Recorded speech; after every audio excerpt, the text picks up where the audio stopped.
I'd say for a very long time, the Jonas Brothers name was bigger than the music. Joe was he was the last on board with new music. Like very bullish, like I don't want to make music again. We were signed to Columbia, we got dropped. And that same day, by the way, like Katy Perry, us, One Republic, all gets dropped. Is that why you never sang on like Jonas Brothers albums in the past? Like honestly, like one, you're singing next to Joe and Nick. Yeah. It's a little difficult. You've heard them sing.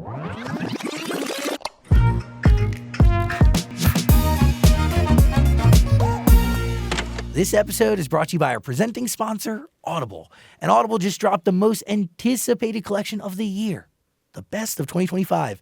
The editors have spent countless hours debating and listening to a bunch of stuff, podcasts, originals, audiobooks across all genres, and they put it together for you and for me. So if you want to end the year on a sure thing, come on. Check out Audible's Best of 2025. There's more to imagine when you listen. Go to audible.com/best of the year. Hi, beautiful human. I'm Zach, that's Stan, and that is Kevin Jonas. Hello, everyone. Woo! I love it here. Woo! You have like the perfect temperature in the room. Yeah, I work really hard to achieve that. So with the lights and the cameras, it's hard to do. It's like a great temperature. You genuinely understand. There's something about the perfect temperature when doing an interview. If you're too hot, you're like, you start getting antsy. Mm-hmm. Too cold, you just like want to get it over with. 100%. And by the way, people have sweated before. Like they sweat sometimes. Like if it gets too hot. So like the couch could be a lot depending on what people wear. Yeah. It's a whole thing. No, when we did David Letterman for the first time, that man kept his studio cold at it must have been like 45 degrees. It was insane. It was like people were in full parkas. Also, you've been doing this for so long that you guys were on David Letterman. Yeah, that's true. It's the one that was on cable television. Yeah. Can we Network talk television? 20 years of doing this, right? That is no that's a long time. Small feat. It's incredible. Why now, though, do you want to go independent? Because you've always talked about this, really, like, you had a fear. You lacked the confidence in your abilities to do it on your own. I think it was a bunch of things, right? It wasn't just like one thing. I recorded a bunch of songs. Like I recorded songs with John Fields when we were making the albums from like Love Bug and stuff like that too. Like there were songs that I recorded and wrote and worked on with my brothers even, and just never felt like me.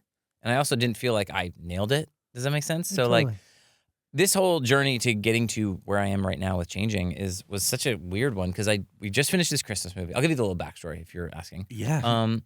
We did finish this Christmas movie in Toronto that just came out, a holiday film. By the way, it's so cool to have you here alone. It's really cool. It's thanks. just like I like being here alone. No, it's I would have had to sit in the seat in the middle with this crease. No, totally. It's like a part of me is like expecting to see the other two. They're here in spirit. But no, it's really cool. Anyway, keep going. We're in Toronto. We're filming a Christmas movie. We're in Toronto. The longest Christmas season, holiday season of all time. Since we literally leave Christmas holiday all together, do New Year's Eve in Times Square. So it's like still, holiday type thing. And then we all leave for Toronto to film for 8 weeks, filming a Christmas film, which was being incredible. And obviously it's out now and Very Jonas Christmas. It's awesome. I hope people enjoy it. But in that film, no spoilers, I may or may not sing a moment in the song, in the movie. It's part of the storyline. I was like, you know what? Maybe it's finally time I take a stab. I wrote our good friend, Jason Evigan, and I was like, hey, Jay, texted him, do you have any songs that you feel like could be great for me? I wrote him in February. He responded in June. Okay. He responded to me. He did not respond for 5 months, 4 months, whatever it is. Did not respond and said, I found it. And sent me Changing. And so it was him, Mark Schick, and like the team over there. And the song just like, I heard it for the first time, sent it to Greg Garbowski, who is our longtime bass player, but now works on like all of our creative music side. Like he helps us like, because there's so many projects going on all at times, like we almost have an in-house A&R that kind of like helps us all. And it's all people that have been in your life for forever. I've known him. We've been working together since I was 18, 17 years old. He's, was 19. We're the same age. So it's like, we've gone through it all together. And now he's like on our team working with music. It's incredible. He played bass for us for, 12, 13 years. He can correct me. He's in the other room. You guys, like as a collective, you have loyalty. Oh. It is real, right? Is that not the fuel that keeps the operation something about going? Loyalty, but there's also like, you find your people. Totally. And I think with Jason Evigan is one of those people. Like, I don't talk to Jason all the time. For some reason, I wrote Jason and said, instead of all the other writers and other people I know, and was like, do you have something that you might feel like works for me? Well, turns out He did. And when I heard the song for the first time, I was like, oh my God. I felt like, unlike any other time before, and yes, I understand not writing your own music and whatever and finding the song, and it happens, right? Like, Totally. there's too many talented people. I think that's the biggest lesson I've learned in 20 years for myself is you're not always going to be the best songwriter in the room. And sometimes, of course, as an artist, you need to have your voice on this stuff and have your take, and you need to make it feel and sound like you. But for the minute I heard the song, I was like, that's my song. It's like, I felt like I know this song. I've lived this song. Felt like it's always been there. What part of where you're at now resonates with that record? You know, I think it's just 20 years of life in this band. And of course, I've been married for almost 17 years. And like, it's like, Crazy. we are just still doing the thing. And we're on the tour like we've never been on before. Like, I don't know why. Like, it's weirdly more intense, like with the audience now than it's ever been. Like, the shows are so special. And I don't know how we're on. I think we just crossed show 70 of this tour. And you have 90 like altogether. 89 or something like nut shows. Yeah, it's Whoa. It's like, it's insane. So we finish out December. We finish on the 22nd is like the official like wrap of the tour in the U.S., all right? Bro, you fly to Texas tomorrow. Yeah, Wichita, Kansas. Wait, oh shit, I got it wrong. But that's great. Yeah. That's insane. Yeah, so we have a full day tomorrow, but it's great, you know, and then we'll go Wichita, Dallas, day off, New Orleans, day off, something else. I'll go home between every day off, too. I'll go To back Jersey. to Jersey. Yeah. How could you miss this time of year with the kids? There's always something going on. This is the time you want to be in Jersey. Like, I'm home. I've actually calculated it now. I've missed 3 days off not going home on this entire run since August. Is this one of them? And I'm bragging about it because that's a lot. But, like, that's pretty good. That's pretty amazing. One of the big things I wanted to know is like how you balance everything, right? And how you still show up as a dad. And I mean, It's super hard. I fail every day. I'm being honest. Like, Yeah. I fail every day. And I think to answer your question from before about, like, where's the song at? It's there. Like, you've just got to keep changing. You got to keep getting better. And you got to, like, try to be the best version of yourself, and you will fail. I literally was on my phone. I was on the phone with my therapist yesterday being like, all right, we're coming towards the end. We have to start doing the work to make sure I don't crash at the end of this. Because what happens is the dopamine level, it comes down so hard from the travel, right? Like, when you're in go mode and it stops, it's like a little bit like, oh no, what happened? It's a Your shock to body your kind of system. like shuts down a little bit. And emotionally, last tour after we were in Europe and I was gone for a lot, It was I hard. kind of had like a break a little bit, like not too bad, but like I was like on the couch, kind of depressed, but also not like anxious. It was just like a bunch of weird like emotions that I didn't know how to tackle. I couldn't reconnect with the family at home. Felt like I wasn't there. It was a whole thing. Luckily, I found this incredible therapist on the advice of my wife, who's amazing. Thank you. And she was like, you should just talk to somebody for a minute. And I did, and it was so helpful. And we've been working through tools of like how to not do that again. So I'm like preparing my brain already for like, we're getting towards the end. So what are you doing? How are you going to approach this one differently? Last time I did a full week, like a little bit more maybe of like full break on Detox. like a detox on technology and other things. So like when it happened, like I pretty much put my phone away, and like everyone knew like if they really need you, like send an email. I would check email at the end of the night. That's about it. That's cool. And it really kind of helped because it's like this scrolling, right? Like I'm not home. So I have like hours of time where I'm just in between things, and like you get used to just being on your phone more. And then you take that home, and now I'm home, I'm present, but I'm not really present. And so like, how do I like adjust that? These are all personal things, by the way. I'm not telling anyone what to do. It's for me. As long as it works. Yeah, no, right? it totally works. And it worked last time. So I'm already starting to do that now. I'm like minimizing my time on the phone and trying to be more present. And every day off, I take the flight as much as I can. Can you explain like the desire to keep going? So like when this tour wraps up, are you planned out for all of next year? We have a pretty good plan. We have a pretty intense meeting in like 2 days about like looking at the next year. We already know a few tentpole things. Obviously, Nick's about to drop an album, February 6th. He just announced it. It's incredible. I've heard the entire thing many times. It's the best body of work he's ever put together. It's the most like... Shut up. Nick it's Jonas and the Administration is one of the greatest albums of all I agree. time. This isn't an Administration album, but there's definitely some feeling of that in it. But I will say it's like Nick's first album as a father by himself, talking about life. And he'll tell you himself because he'll come hang out with you. But they had to leave LA because of the fires. And in January, while we were filming this movie, and they were fine. Like, it was on his daughter's birthday, but like they were fine. He just told this story. He did this really cool thing. He did this Sunday Best is the name of the album, but Sunday Best brunch in Vegas. Like, he did like remember the old House of Blues brunches, the Sunday brunch. He kind of took that energy with the choir and the whole thing and brought it to Vegas after our show. That's great. Which is incredible. We also had a show that night. He's an insane person. But we all went, and he told the story. He's like, we were at my daughter's birthday, and there was fires all in LA. Everyone that got affected. I'm so sorry. It's absolutely, horrible. Luckily, he was okay. His family was okay. His home was okay. But he was told to evacuate. They left LA, and then he did the Broadway show. Didn't go back for a year. So the first time he slept in his house again was just recently. So because he was in New York this whole time and doing the Broadway show, and so it's his journey in New York and that whole transition of a new place with his daughter. It's such a beautiful album. That's cool. Yeah. Why do you pick New Jersey? It picked me. I agree with that. New Jersey picks the people who stick around. New Jersey picks the people, and the people that stay. It's true. They know what's up. No, New Jersey is my home, right? I grew up there. I was born there. Born in Wyckoff, then moved all around New Jersey. Moved to North Carolina. Moved to Dallas. Moved to Arizona. But then we moved back to New Jersey, right when I moved back in third grade. So I've been there for the thick of it. Third grade through high school, through the beginning of the band, to when we moved back out to LA. Then I met Danielle. She was living in New Jersey. We got married. After about a year I was like, I can see why we need to get you home. Just because we were traveling. She had all of us as friends, but it's she didn't have her support system. So it's either she was with me or just kind of alone because everyone is our crew. It's is on the road.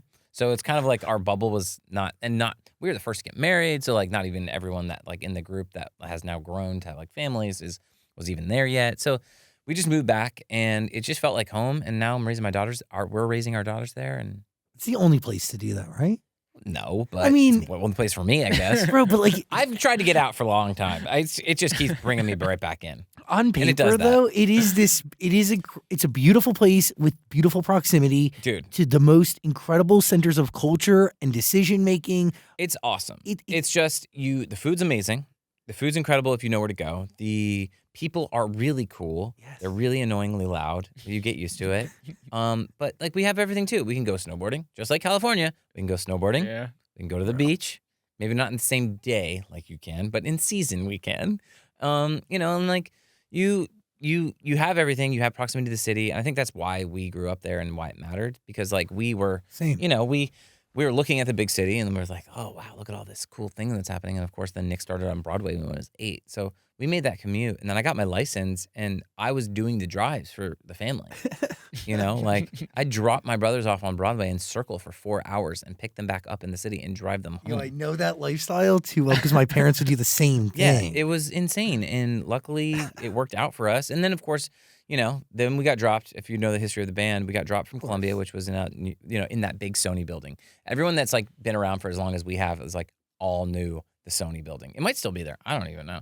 But it was this. It's actually, you know what? Because it was a Sony game. Have you ever played the original Spider-Man, one that was a free form where you can swing through the city in New York? Remember the OG game? Yes, yeah. That building was taller than it was supposed to be in the game because it was made by Sony. So it was really funny. We always loved seeing that.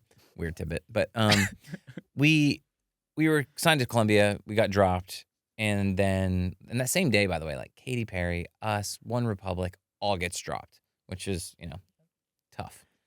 Which is ironic because we ended up working with Ryan later. And Columbia, so great. But by the way, that and that whole album would spawn something totally different for all of you. Yeah, what would come after that? It needed to happen, right? It became it was weird. Without that label and being label-less.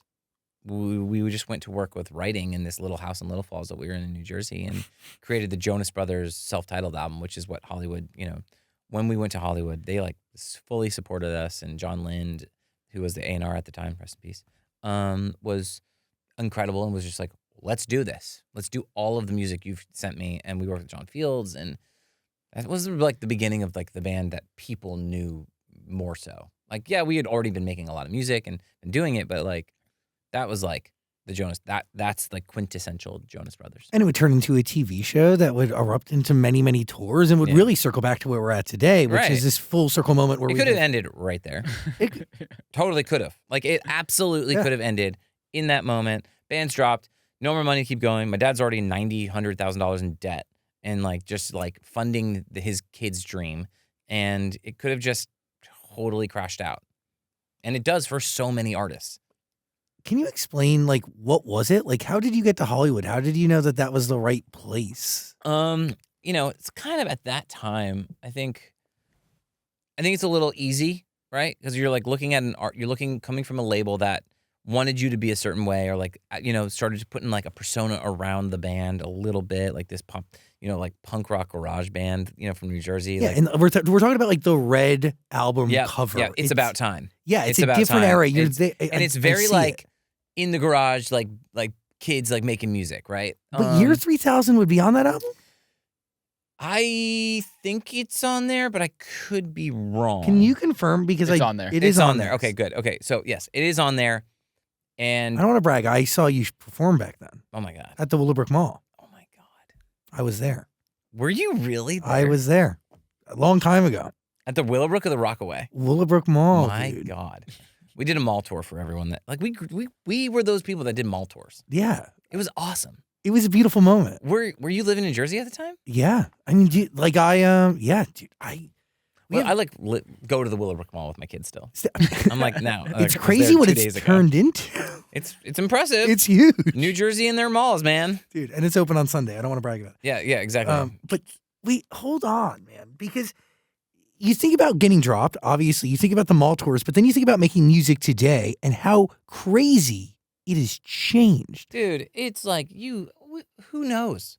The democratization of music and media is wild. It's impossible to know what's going to work, what's actually working. Like, we have a song right now, and I'm sure you've heard it, but like, we didn't pick it as a single, but Backwards is like, it's got a life of its own. Yes. It's insane. Like, you go to our show now and you hear us play that song, it's a bigger reaction, if not like as intense as like SOS.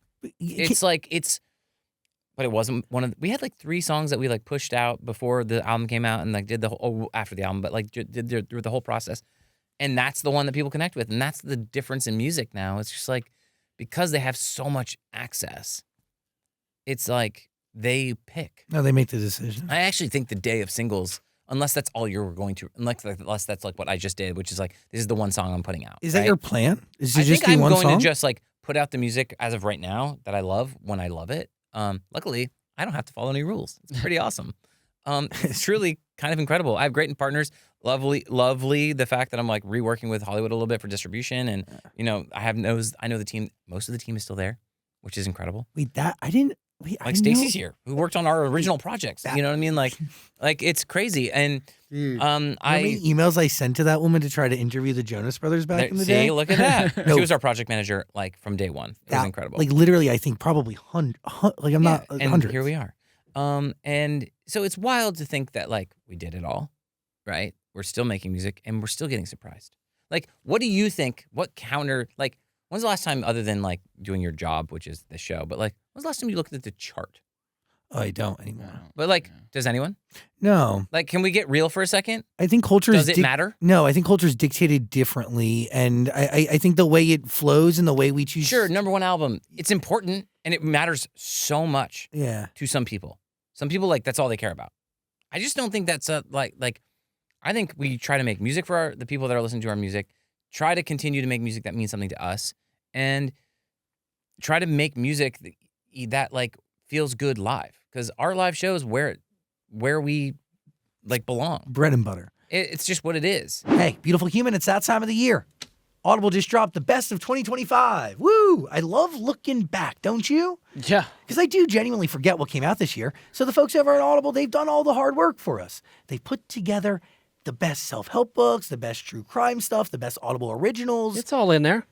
All in one place. And I gotta say, 2025 for me was the year of the audiobook. I listened to 3 this year, so I'm really into it. And what did you learn? I mean, I learned about Lucas Gage, Haley Kiyoko. I learned about Allison Stoner, but I also learned that there is a lot more to imagine when you listen, and it's a lot easier on your body to not read, but to soak it in through the years. So I highly recommend. If you've ever been stressed about like where to start in the audiobook space, stress no longer, because again, the best of 2025 is waiting for you. The editors, they listened to a bunch of stuff, and they got rid of the crap, and they left only the good stuff, just for you. So go to audible.com/best of the year. And remember, there is more to discover and more to imagine when you listen. Yo, beautiful human, I'm always talking, I'm always thinking about the future of entertainment and technology. So I wanted to share with you something that Amazon just dropped. It's called Alexa Plus, and this thing has blown my mind. It is like having a conversation with an actual human being, but a human being that listens to you and actually gets you what you're looking for. They really did take everything that you know and love about Alexa, and they just cranked it up to a whole new level. You can now use Alexa to plan everything from the perfect night out to getting your hands on sold-out concert tickets that are impossible to get. Alexa can do literally anything and everything. Plus, Alexa will get to know you. Alexa will understand your tastes, anticipate your wants and desires. And it connects seamlessly to thousands of services you already use to ensure that you get stuff done. And if you use Echo or Fire TV, Alexa Plus is already there. So, if you're looking for an AI assistant, this is the one. Try it out. It's worth it. If you want to learn more, go to amazon.com/new Alexa. That is amazon.com/new Alexa. The personalized experience you want is waiting for you. Were you strategic about your vocals on changing? Because it is higher than you usually go. Yeah, my falsetto was what was surprising, because I think Jason, when he said something to me, he's like, hey, so it's like the falsetto. I'm like, I know, I just weirdly, I have no problem being confident to sing this for some reason. And he goes, okay, we got in there. He's like, oh my God, where's this been? I was like, I guess I never really gave it a shot to do that. I knew deep down inside, like, I could do it, but like, never like pushed myself, I guess. Can you explain why? I don't know, man. It like, I know that sounds like such a dumb answer, but like, I just felt like I didn't have it in me. Is that why you never sang on like Jonas Brothers albums in the past? Like honestly, like one, you're singing next to Joe and Nick. Yeah. It's a little difficult. You've heard them sing. Totally. So like you grow up watching people like just crush it and kill it every single night. And also it takes a lot. I know how much it takes to be present vocally constantly. And also I don't believe I had the chops to do it. I think if you look back at things, you look back at like early vocals from the Jonas Brothers. Then you look at like midway Jonas Brothers vocals. And then you look at like where Joe is now after DNCE and the amount of time he spent doing it by himself. Like there's growth everywhere. Oh, What Nick 100%. did solo music to the Broadway and the breathing, and there's still growth, right? Like you're not just like gonna wake up one morning and be like, I'm the best vocalist there is. It Like, is a muscle, man. it's a muscle. You got to work it out. And I think, can I say it? Doing 100 shows last 2 years ago, 150 or 60, 160 shows on the last 5 albums, one night tour. The album before that, Happiness Begins, and we were one of the few bands that were able to get out during COVID. We got out and did the outdoor arena, the amphitheater run. Like we like to tour. Yeah, you do. My wife is like, "What are you doing?" And everyone that's listening internationally, like, yeah, we know. Trust me, we're working on it. It's a process, But like we have a lot of things we want to get to and go, and What a blessing. we should not be able to continue to do this. I should not be sitting on this couch. It is. And I'm so lucky. Does it surprise you still when you walk out in a baseball stadium and it's packed full of people? Yes. I mean, You're you like, debuted this every song single at time. Fenway, bro. yeah. And that was the other thing too. It's like, great, what day? I just jump into the deep end there, Yeah. A shot of tequila in and go. I did not. I like blacked out, dude. Really? I got up there, my mouth was dry. I like ran back to my station. So we have the bridge right now on tour. And behind each column, our carps built like these really cool things. It's like a little like kind of desktop, but like it's got like our drinks on it. It's got like a little mirror. It's got our set list. Like it's like I can stand in front of it where the audience really kind of can see us from the sides, but like not really from the front. And the minute we walk under the spotlights know to like shut off. So like it's a second where I can like regroup myself. I like ran back there. My mouth was so dry. I was like just took a shot of something real fast, and I was just like ran back out. I was like, okay, here we go. And I just said what I said in that moment that night. If you saw the video, which was just like, I'm super nervous. I guess bear with me is what I said. And the truth is, I just needed them to know that like this could go very badly. I could totally. I had never done it at that scale. I had done it a couple times in rehearsal, sound checks, We were in Lidditz, Pennsylvania. Have you ever been to Lidditz, by the way?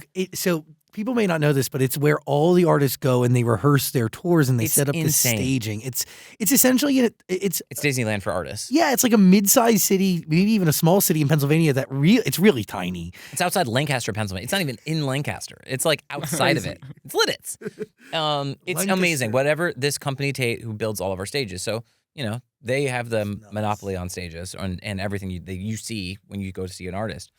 And they had built a facility for us to rehearse. It's not just us, all like these. Now there's about to be one that drops. They're about to open one in Nashville. Wait, that's wild. Yeah, it's gonna be cool. Holy, because people have to really go out of. It's not. They have to put it in There's their a hotel. It's called Rock Lidditz, and everything's really literally hard. Everything's seat themed, touring. You have so cool. I think the restaurant's called Per Diem or it's I can't even remember the name of it, but there's all laminate sticky passes from tours on all the walls as the decorations in the tables are hard cases. It's very themed. It feels like Disneyland for artists. And by the way, the only other place I think to really do that on the West Coast would be there's this arena up have you done it there too? It's up kind of in the OC. A lot of artists rehearse there because it's a shutdown arena. Yeah, near an aquarium. This is actually more like a soundstage. Totally. So it's just a giant airplane hangar, and you can rig it. So you can go full rigging. When I say rigging, I mean you can build what you do in Fenway. The Weeknd teched his show there, which is you know how huge it is. So imagine he can build that entire stage inside this room and work on all the lights. They can program everything. And it's such a cool tool. Not enough people talk about it. I wish I would have thought about this 20 years ago. That would have been really beneficial. So you go there and that's where you end up performing maybe a couple times? I rehearsed it a couple times and I was okay, cool. And then and I was planning originally to do it on opening night of the tour. And then to be honest with you, we had 4 special guests that night. So we've been doing special guests on this tour, and it's been really special and really, really cool. And it felt like that really showed the journey of the last 20 years. And it was kind of a showcase of that. So it wasn't I don't think it was the right time to do something new, which was the right call. We talked about it as a team. There was an emotional thing for me. It's I know I really I think it was more of I just felt I had to do it to get it over with. And I was kind of pushing to do it that night. And I'm grateful that I did it. But in my ego moments, I was well, you don't want me to sing? And it's no, that's not the thing. It was actually this was a celebration of the last 20 years we just put together in New Jersey at the place that we've always dreamed of playing. Let it be that. And honestly, thank God.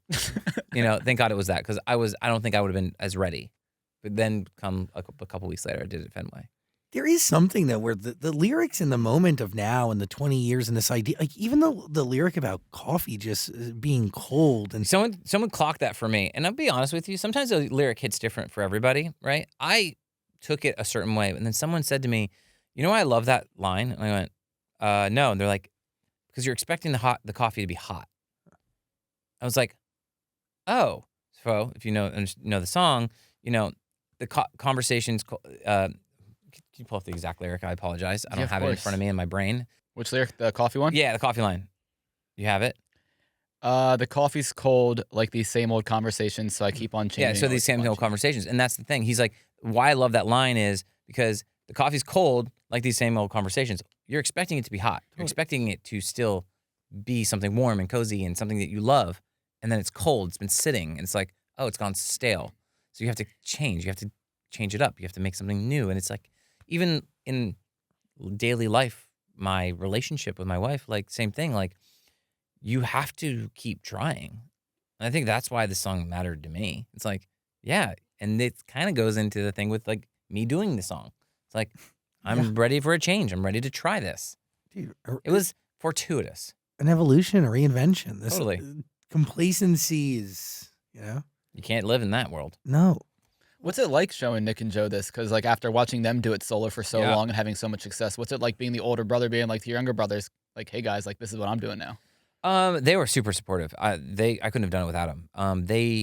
I played them the song. Can't remember where you know what? We were on family vacation in July. I got the record. We all went on a massive family vacation because we don't spend enough time together. Yeah. How do you plan that? Each one of us does our own thing in the same destination. Hold on. Okay. Yeah. Explain that. So we all have our own groups of friends. Okay. We all have our own families. Yeah. It's all so. There's like 100 of you. There's like 1 million of us at this point, and I have my daughters, Nick, Joe. Everyone's got their own kids and things, and so I set up. We all said we're all going to the Bahamas. Doesn't matter what we do in the Bahamas in this certain area in the Exumas. We're all going to do our own thing. I like that. But we're all going to be there so we can hang out as much as we want or not. It was actually kind of perfect. So I could invite whoever I wanted to bring out. If I wanted to go do something for the day, I could go do it. We planned a couple big events, like it was my mom's birthday while we were there. And like, it was amazing. Like we had our friends, I had my kids. They had the greatest experience of their lifetime, like feeding lizards on an island in the middle of the ocean. Like it was insane. Sounds nice. How do we pick the destination? Do we vote? You just said Bahamas. Like just go there, right?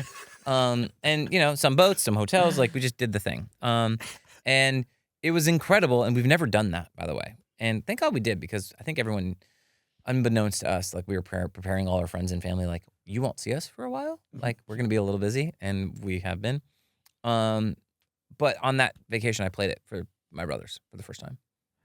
Do they give specific feedback? They were shocked. Franklin actually gave me the best feedback. He was upstairs. He comes downstairs after. He goes, "What song was that? What song was that?" And because we were all playing new music that we had worked on. And I was like, "Oh, that's a song." He's like, "That's the best thing you played all night." I'm like, "Oh my God, thank you, Franklin." So he was very, very, very excited. So thank you, Franklin. How many other songs did you share? Like, how many you have done? I played 2 or 3, just a couple of little things, but that's the only one I was sharing. But we had a ton of.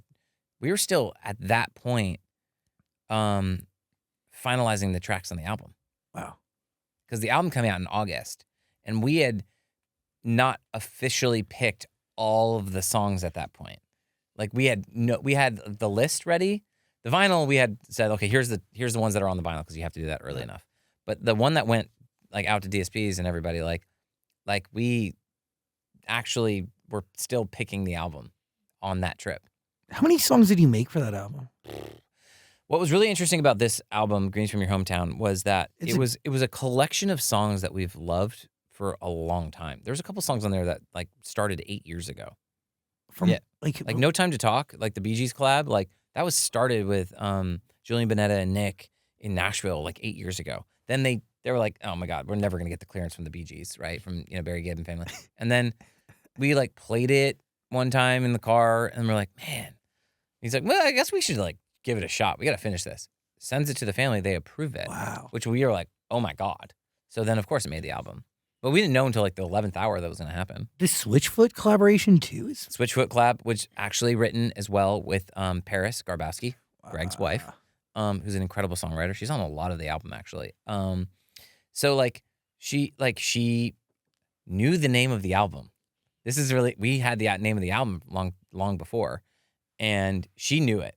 She had a little insider information, so maybe that was helpful. But then came to us with a hook idea, and then we finished writing the song with her, and it was incredible. And then, of course, Joe sends it to John. Was like, "What do you think about finishing this like weird bridge with us and doing the song with us?" And they sent us back that cool slow down part. Maybe we can slow down. That part is so quintessential Switchfoot. It's just amazing. You guys used to cover their songs. Yeah, that's how we began as a band. Me and Joe were practicing to play. I was playing guitar, he was singing 24, that song 24 by them, and our like youth group, like at the church. And Nick heard us singing it in our room and then came in, and that's when we wrote Please Be Mine. No way. So thank you, Switchfoot. We owe you a lot.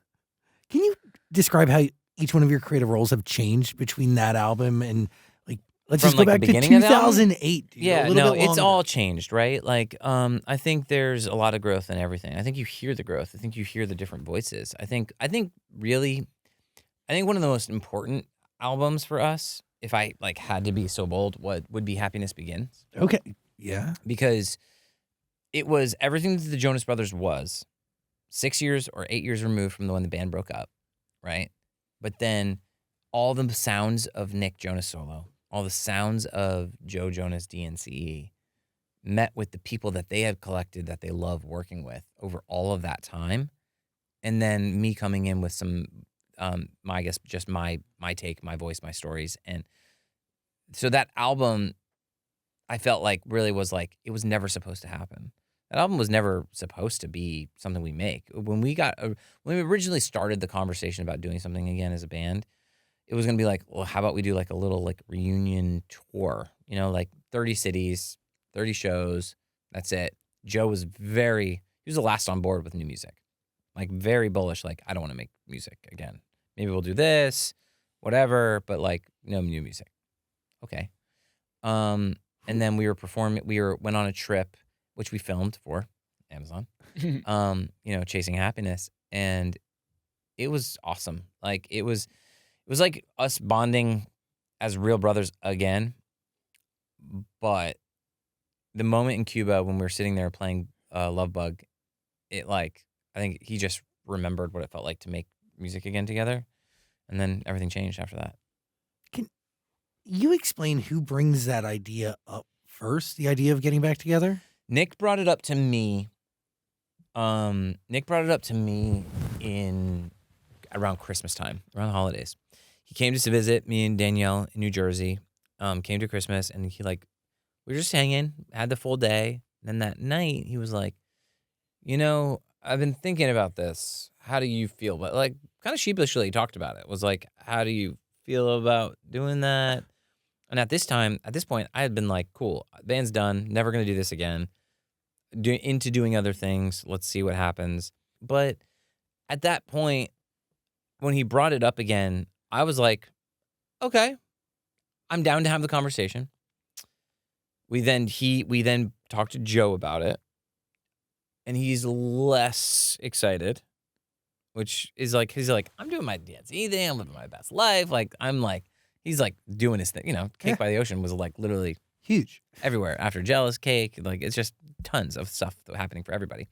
And then we went to Mammoth. Phil McIntyre, our manager, a longtime manager, said, okay, guys, let's go to Mammoth. We're going to spend 4 days together. We're going to talk about like what this could be, if at all, and we can make a decision one way or another. And we left there saying we're not ready to do anything. But he did say, I think we should film you guys going through a process of deciding whether or not you guys want to do this again. And we said, okay, see what happens. You'll own it all. You never have to see the light of day. Let's just document this. But I'm going to put you guys I'm going to send you guys places to do this, because Joe was doing The Voice in Australia. So me and Nick surprised him and flew to Australia. We were doing things in New Jersey. Like, it was like we were all went to London, went to Cuba. Like, it was a very busy travel time to do this and see each other where we met each other where we were. That's great. And because of that, I think it helped us all see each other's perspective. What do you learn about each one of them? I think, like you go through these processes, you hang on to a lot of things. You can watch the documentary. It's kind of intense. We didn't hold any punches, similar to this Christmas movie. It's pretty funny. The Christmas movie is so funny. But like, in that moment, Joe says in Australia, he's like, yeah, me and Nick thought, like, at least he said, it's like, I felt like you were holding me back.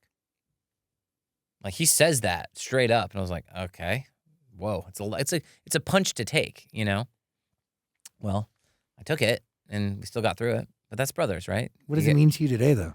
I think it was a challenge, actually, in that moment to be great and to be focused. And I think at the same time, he also then immediately out of context, you don't realize, but like he says right after that, he's like, but I also didn't understand like that your focus was on something else that was more important, which is your wife and your family. And I wasn't there and I didn't understand that. And I'm sorry. Like he was very clear about it, right? He's like, I couldn't put myself there.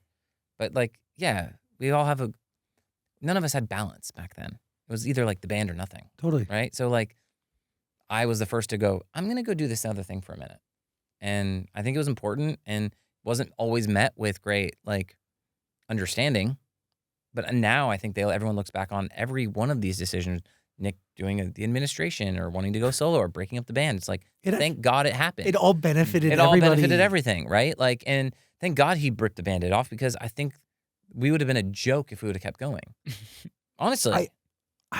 Weirdly, I think you're 100% correct. I know we are. Like, we had to go live a little bit of life, and could it have been handled maybe better? Sure, in the moment, duh. Like, but we're children and we don't know what we're doing. We're not emotionally qualified to handle like, I'm what, 24, 5, 26, maybe? I don't even remember. And I'm like having to deal with like many employees, millions of dollars in like potential like loss of a tours being canceled and like just like everything, and then just having to make a decision in the moment. Like, you don't know what you're doing.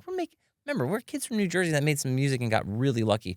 I think we're pretty good at what we do, but like it still takes like lightning strike, and sometimes there's no school for this. I always say this to actors, like early actors and like people that are like, yeah, like, so what would you give advice for kids that like want to like start in the business? I'd be like, dude, find somebody that's been on set and ask them how to act on set, not like in the movie. No one teaches you what it's like to just show up on set this is your call time. This is what this means. By the way, don't do this. Do this. Like, you don't know. It's like it's a complete and total weird world we live in out here in California. Well, you learn as you go, and you have to fake it till you make it. Completely. It's a very weird thing. What was it like returning to the Camp Rock set, speaking of acting? Mm-hmm. Sorry, some water. Going to Camp Rock was totally surreal. Of course, because, we're totally insane people. During the middle of this insane tour we're on, we also filmed this movie, Camp Rock 3. Like, what? I know. And by the way, went and did a writing camp and came out with like 30-something new songs as well. Yeah, because I'm assuming there's going to be another album. Yeah. Oh, yeah, of course. There's more. There's always more.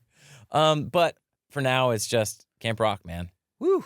Showing up and standing on the Final Jam stage, like, and it felt all the same, was like wild. But these kids, these new generation, like Malachi and the whole crew, are so talented.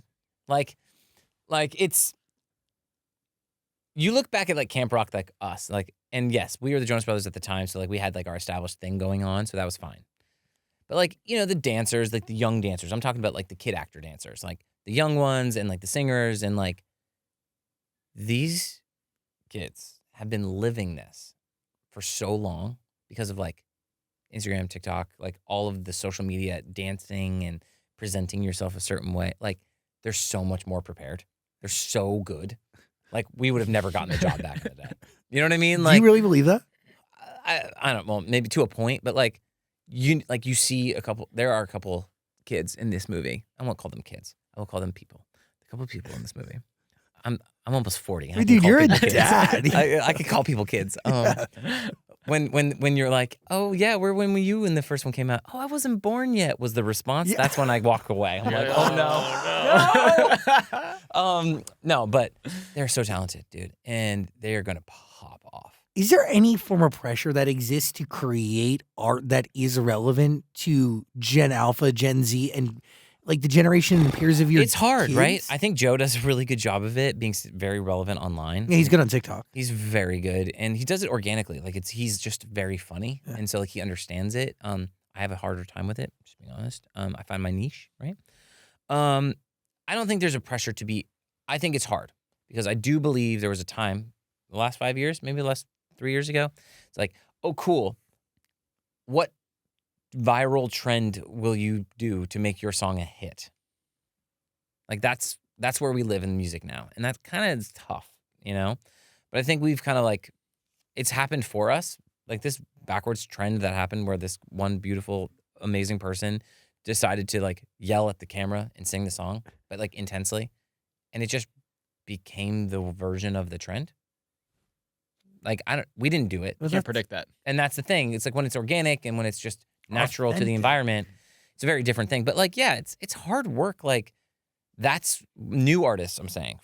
Thank God we have the established fan base that we do. But like, I'd say for a very long time, the Jonas Brothers name was bigger than the music growing up. Interesting. Oh, I think for a long time.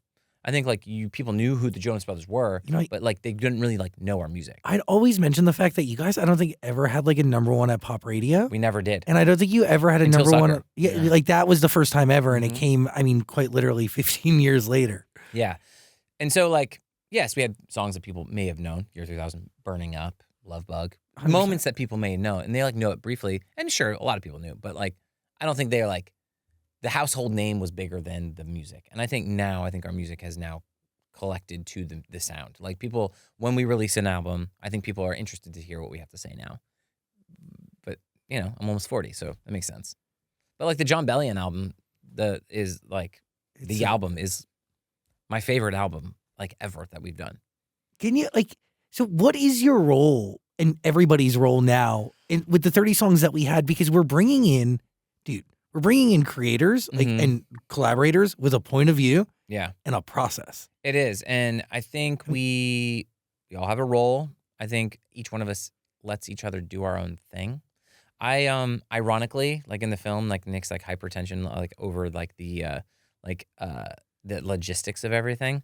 I'm actually that guy, if I'm being honest. I focus on like how we're going to travel and like what the hotel and like how we're going to get from point A to B. And like I have all my, like if I showed you like my phone, which is in the other room, like I could show you like I have like 18 flights booked that I don't know if I'm going to take, but I'm holding the tickets. Book a refundable. I totally. But like just so that like if I can go home, I can go home. Yeah. But like I have the flight I want. But like I'll have these things booked like 2 months ago. I knew where I'm going to be. I knew I was leaving New Orleans and I had a day off the next day. So why wouldn't I have the flight for that? And then like Nick and Joe will make that decision like tomorrow. You know what I mean? Like, so like it's a very different thing. And we have a great team to help us with this. But like I'm neurotic with that stuff. How does that play creatively? And then how does that creatively mesh with like a big we each producer? have our thing. Like we approach the songwriting all from different perspectives. But like when we get in the room, there is something really special. Is changing gonna change your role moving forward? Maybe. There is more music. I just haven't really decided what to do with it all yet and what I'm going to do with it yet, whether it's going to be Kevin Jonas music, whether it's I'm on a Jonas Brothers song, whether it's something I'm going to do something different. Like there's no rules right now. And as long as I don't have to wait another 20 years, I'll be good. A dream to have a Christmas movie, yes? Totally a dream. It was a dream originally. We sat with Disney original days and was like, while we were doing the TV show in Camp Rock, we're like, we want to do a holiday film. And it didn't work out then, but here we are now.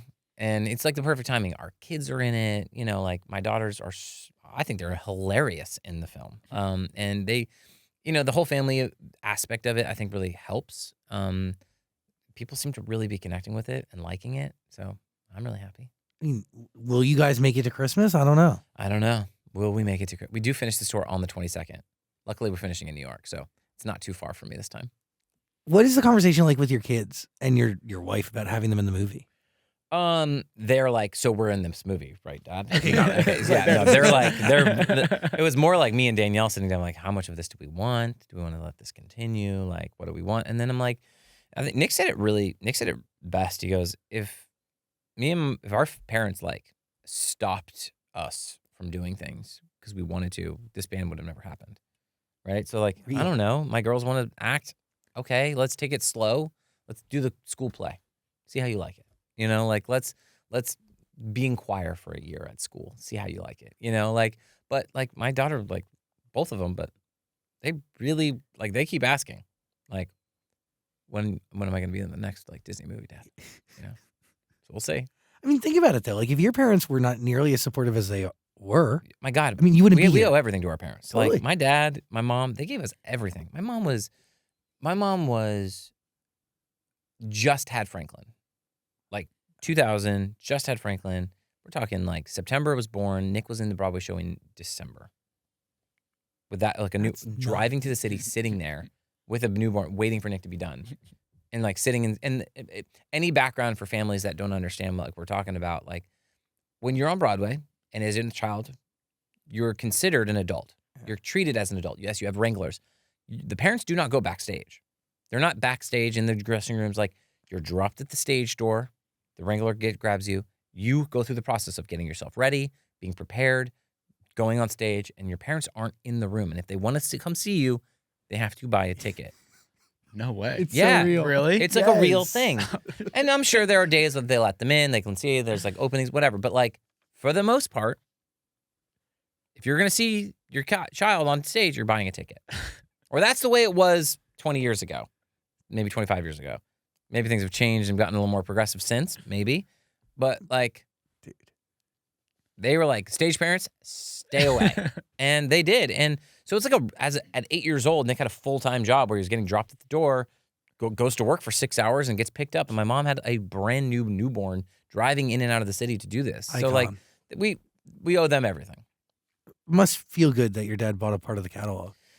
Yeah, it's pretty cool. Full circle, like he's working and built at a really cool thing, and he's always like been really good at that side of stuff. And We haven't spoken too much on it, but like it's good to pick your partners and pick them well.